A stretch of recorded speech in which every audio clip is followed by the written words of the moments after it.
السلام علیکم ورحمۃ اللہ وبرکاتہ۔ بسم اللہ الرحمن الرحیم۔ محترم ناظرین، ہم یہ بات اچھی طرح جانتے ہیں کہ ہمارے ملک نے بڑی جد و جہد، بڑی کوششوں اور بڑی لمبی کوششوں کے بعد آزادی حاصل کی۔ ہمارے ملک کے ماضی، حال اور مستقبل کے دیکھتے ہوئے ہمارے بڑوں نے جو اس ملک کی آزادی میں خود بھی شریک تھے اور بڑی بڑی قربانیاں دی تھیں، اس ملک کو ایک جمہوری اور سیکولر ملک قرار دینا پسند کیا، اور ہمارا ملک ایک سیکولر ملک قرار پایا۔ اور بلکہ ساری دنیا میں ہمارا ملک جتنا بڑا سیکولر اور جمہوری ملک ہے، کوئی اور ملک نہیں ہے، کیونکہ اتنی زیادہ تہذیبیں، کلچر، کسٹم، ڈائیورسٹیز کسی اور ملک میں نہیں ہیں۔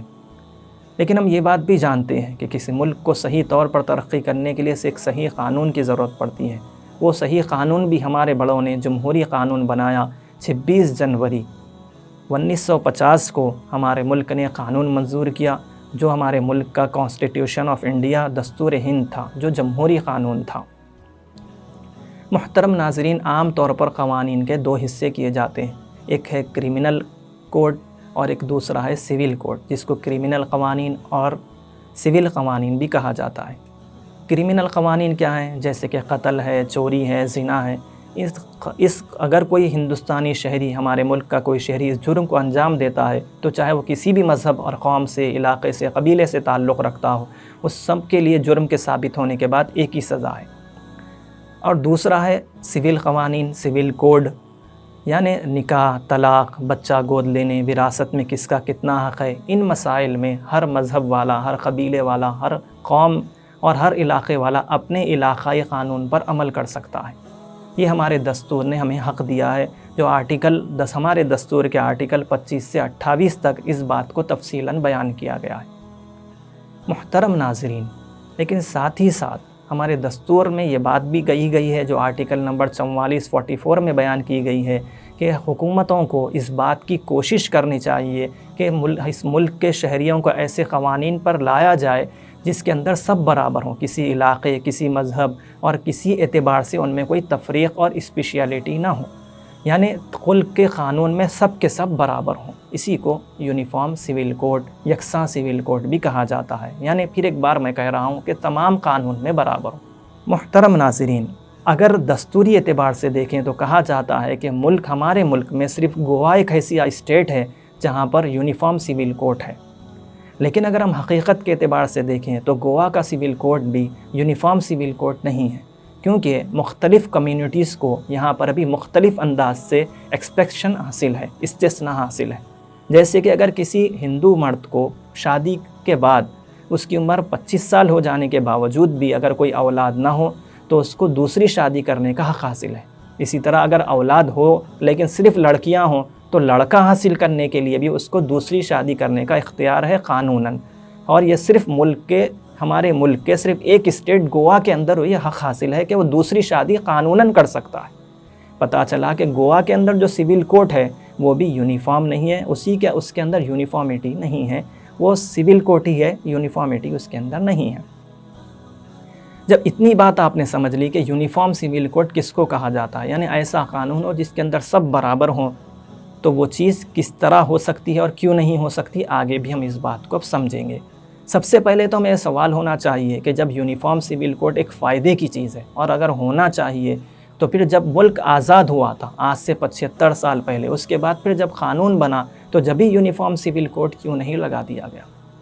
یہ بات سوچنے سے تعلق رکھتی ہے، اور ہم جانتے ہیں کہ یہ لوگ اصلی ہمارے ملک کے معمار تھے، فاؤنڈرز تھے، ان کو یہ حق حاصل تھا، لوگوں کو ان پر بھروسہ تھا، اور جس مذہب سے بھی وہ تعلق رکھتے تھے، جس کمیونٹی سے بھی وہ تعلق رکھتے تھے، سب لوگ ان پر اعتماد کرتے تھے، تو تبھی ان لوگوں نے یونیفارم سول کوڈ کیوں نہیں لگا دیا؟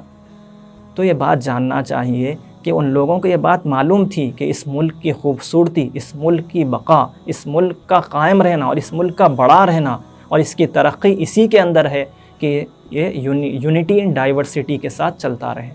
وحدت میں کثرت کے ساتھ یہ چلتا رہے۔ دکھنے میں تو یہ الگ الگ ہوں لیکن ایک سا ہوں، ایک کڑی کے اندر، ایک تسبیح کے اندر یہ پورے ہوئے لوگ ہوں، تبھی یہ ملک ترقی حاصل کر سکتا ہے۔ تو ان لوگوں نے اس بات کو بنیاد بنا کر ایسا قانون بنایا جس کے اندر کرمنلز میں تو اور کرائمز میں تو قوانین میں تو سب ملک کے شہری یکساں ہوں گے، لیکن پرسنل لاس میں ہر ملک کا شہری اپنے مذہب کے اعتبار سے اس پر عمل کر سکتا تھا۔ اب لوگ کہتے ہیں کہ بھائی جب برطانیہ اور فرانس جیسے ممالک یکساں سول کوڈ کے اعتبار سے چل سکتے ہیں تو پھر ہندوستان کیوں نہیں چل سکتا؟ لیکن یہ بات ناواقفیت کی وجہ سے ہے۔ کیوں؟ اس وجہ کہ سب سے پہلی بات تو یہ کہ برطانیہ اور فرانس ہمارے ملک ایک اسٹیٹ کے برابر بھی نہیں ہے کئی جگہوں پر، اور اگر دوسری بات دیکھی جائے تو پھر وہاں پر کوئی ایک خاص مذہب ہی سے، ایک خاص تہذیب سے تعلق رکھنے والے لوگ ہی پائے جاتے ہیں، تو وہاں پر یونیفارم سول کوڈ کا لا دینا کوئی مشکل کام نہیں ہے۔ لیکن ہندوستان جیسے مختلف تہذیبوں والے، کسٹمز والے علاقے میں، ایک مختلف زبانوں والے، ہزاروں زبانوں والے علاقے میں ایک قانون اور ایک دستور کو لا دینا یہ تقریباً ناممکن ہے۔ ہاں، ہم مثال اگر لے سکتے ہیں تو امریکہ کی پھر بھی لے سکتے تھے، کیونکہ وہاں پر ہر اسٹیٹ کو اپنے اپنے طور پر بھی قانون بنانے کا حق حاصل ہے، جیسا کہ ہمارے پاس بھی حاصل ہے۔ اور اسی بنیاد پر سپریم کورٹ نے 2015 میں یہ بات کہی تھی کہ یونیفارم سول کوڈ کو نہیں لایا جا سکتا۔ کیوں؟ اس وجہ سے کہ ہر شہری یہ بات کہے گا کہ مجھے اپنے طور پر جینے کا حق حاصل ہے۔ اگر لانا ہی ہے تو پھر ڈیکری آف دی کورٹ کے تھرو اس کو لایا جا سکتا ہے، یعنی زبردستی ان پر، لوگوں پر وہ قانون نافذ کر دیا جائے، سب کو یہ کہا جائے کہ تم اپنے مذاہب کو، اپنی علاقائی روایتوں کو چھوڑ کر اس قانون کو فالو کرو۔ اور دوسری بات جو ہمارا لا کمیشن آف انڈیا ہے، اس نے بھی 2018 میں یہ بات کہی تھی، ایک مشہور جملہ اس کی یہ بات بن چکا ہے، اس نے کہا تھا neither necessary nor desirable at this stage، اس موقع پر نہ ہی یونیفارم سول کوڈ کی ضرورت ہے اور نہ اس کی کوئی وہ مطلوب ہے۔ اور آگے بڑھ کر اس نے یہ بھی کہا تھا جو خاص طور پر ہمیں سننا چاہیے، so a unified nation does not necessarily need to have uniformity، کہ ایک مختلف تہذیبوں رکھنے والے ملک کے لیے لوگوں کو یونیفارمٹی پر لانا اور ان کے اندر یونیفارمٹی پیدا کرنا کوئی ضروری نہیں ہے، اس کا کوئی حاجت ہی نہیں ہے۔ پتہ چلا کہ سمجھ عقل رکھنے والوں کے لیے بات بالکل کلیئر ہے کہ ہندوستان جیسے ملک میں جس کے اندر یونٹی ڈائیورسٹی ہی کے ساتھ باقی رہ سکتی ہے، اس کے اندر یونیفارم سول کوڈ کی بات کرنا بالکل ایک بے عقلی اور کم عقلی کی بات ہے۔ اگر یہ بات فرض کریں کہ یونیفارم سول کوڈ زبردستی لا دیا گیا تو کیا ہوگا؟ سب سے پہلے تو یہ بات ہوگی کہ ہمارے فنڈامنٹل رائٹس جو ہیں، جو ہمیں قانوناً، جو ہمیں ہر ہندوستانی شہری ہونے کے اعتبار سے جو حقوق ملتے ہیں وہ ختم ہو جائیں گے۔ دوسری بات یہ ہوگی، اس میں سب سے زیادہ نقصان آدیواسیوں کا ہوگا کہ ان کے پاس زمینیں نہیں ہوتی، لیکن جب یہ کہہ دیا جائے کہ سب کے لیے قانون ہے تو پھر ان کی زمینیں بھی بڑے بڑے کارپوریٹس اداروں کو بھیج دی جائے گی اور بالکل وہ خلاص ہو جائیں گے، سب سے زیادہ نقصان ان کو ہوگا۔ پھر اسی کے ساتھ ساتھ جو آج تک جو ہندوستان کے اندر سالوں سے جو قومیں، تہذیبیں اپنے کلچر کے ساتھ رہ رہی ہیں وہ بھی ختم ہو جائیں گی، ان کی اسپیشیلٹی بھی ختم ہو جائے گی، چاہے وہ سکھ قوم سے تعلق رکھتے ہوں، مسلم ہوں، ہندو ہوں، جاٹ ہوں، کسی بھی قوم اور کسی بھی مذہب سے، کسی بھی علاقائی آدیواسی ہوں، کسی بھی اعتبار سے جو ان کی اسپیشیلٹی تھی وہ ختم ہو جائے گی، سب یکساں ہو جائیں گے، یہ تقریباً ناممکن ہے۔ اور پھر اخیر بات یہ ہے کہ اگر پھر بھی آپ کو یہ لگے کہ یکساں سول کوڈ سننے میں تو بہت اچھا لگتا ہے کہ ایک ملک ہو اور قانون بھی ایک ہو، تب ملک کے تمام شہریوں کے لیے ایک ہی قانون ہو، سب اس کے اندر برابر ہوں، تو یہ بات سننے میں تو بہت اچھی لگتی ہے لیکن حقیقت سے بالکل تعلق نہیں رکھتی۔ ہمارا ملک ترقی انہی بنیادوں پر کر سکتا ہے جو آج سے 75 سال سے چلتے آ رہے ہیں، 75 ایئرز سے جو ہمارے ملک نے ترقی کر یہ مقام حاصل کیا ہے، انہی باتوں کو بنیاد بنا کر ہم آگے بھی بڑھ سکتے ہیں، اسی کے ذریعے سے ہمارا ملک اور آگے جا سکتا ہے۔ اور یہ تمام یہ کڑیوں کو، یہ ملک، یہ